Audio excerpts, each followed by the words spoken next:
Jay Hamilton back at the ALEC annual meeting, Austin, Texas, with Rachel Greszler of the Heritage Foundation.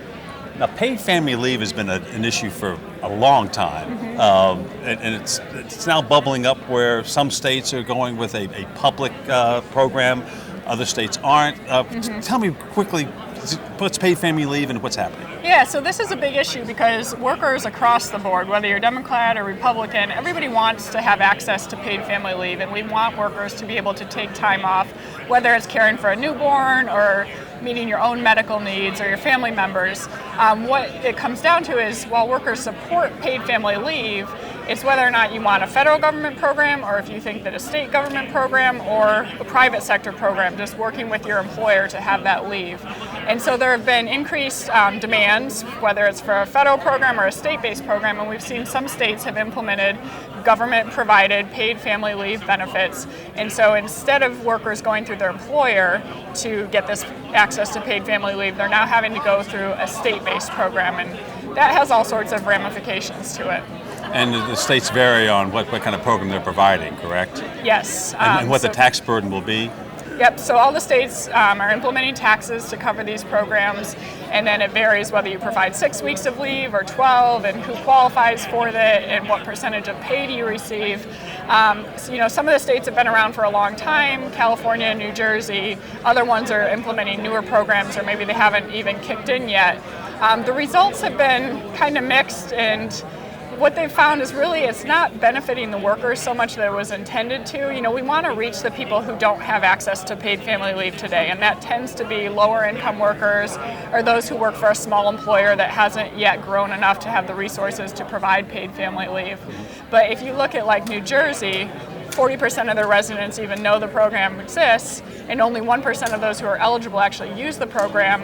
And across all the states, those who are least likely to know about it and use it are the lower income and minority populations. But that was exactly why the states implemented the program to begin with. And so I think we should be thinking how this would actually work on the ground policy. And if you, as an employee, are thinking about, I might want to take leave, how's the best way for me to get that?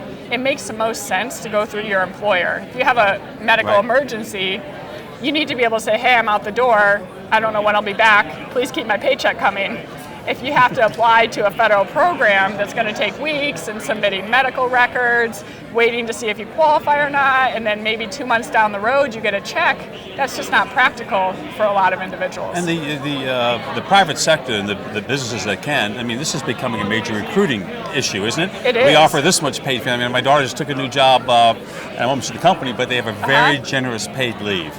Yep, and that's been the great thing that we've been seeing recently, is that particularly after the Tax Cuts Act, all these new companies, and these are ones that are employing lower wage workers, whether it's McDonald's, Lowe's, Walmart, Starbucks, they're offering new and expanded paid family leave programs because that's what their workers want, and they're smart. They want to be able to attract and retain good workers and provide them with the benefits that they want and need. And so the fear with implementing these government-run programs is that you crowd out all those existing ones and you stop the growth completely. Right. We're on an upward trajectory. If a government program comes in, you cut it off, because who's going to pay for their own private program if the cost can be put on taxpayers instead?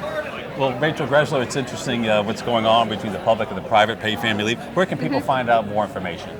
Yes, so you can go to heritage.org, and that's where we're advocating for the types of policies that would actually work best for workers and for employers. And we really believe strongly that that is one that maintains the relationship between employees and employers to have a flexible policy that meets their needs. Best of luck to you. Thanks for being here. Thank you.